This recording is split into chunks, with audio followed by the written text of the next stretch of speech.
শহরের কোলাহল ছেড়ে এসেছিলাম একটু শান্তির খোঁজে, কিন্তু এই গ্রামের নীরবতা যেন কিছু লুকিয়ে রাখে, কিছু বলতে চায়, আবার গিলে ফেলে নিঃশব্দে। রাত ঠিক 3টা, টিক টিক করে ঘরের কাঁটা থেমে গেল। আর ঠিক তখনই ছমছম ছমছম, যেন কারো পায়ে নূপুর ধীরে ধীরে আমার দরজার সামনে এসে থামে। আমি তাকাই, কেউ নেই, কেবল ভেজা মেঝেতে একজোড়া মেয়ের পায়ের ছাপ, আর তাতে একটা পা মনে হচ্ছে খোরা। পরদিন সকালে এক বৃদ্ধর আগমন।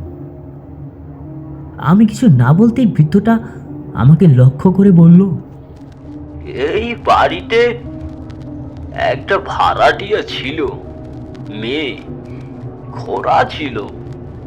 ওর প্রেমিক ওকে আগুনে পুড়িয়ে মেরেছিল এখানে।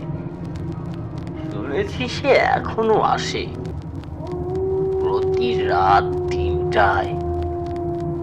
আর যার ঘরে আসে তার জীবনে শান্তি আর থাকে না, কেবল ছায়া আর ছায়ার চোখ।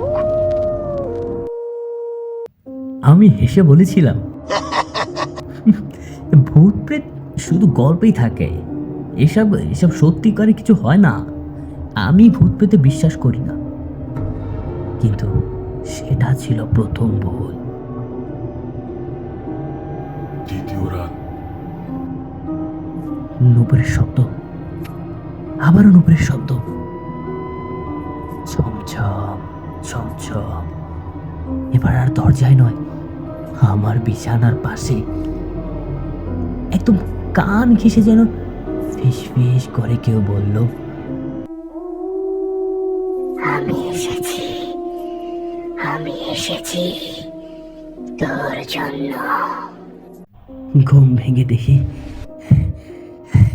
আয়নায় চলছে একটা নুপুর, কিন্তু আয়নায় ভেসে আছে এক মুখ,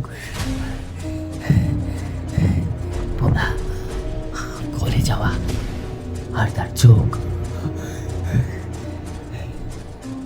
যেন আমাকেই খোঁজে ফিরছে।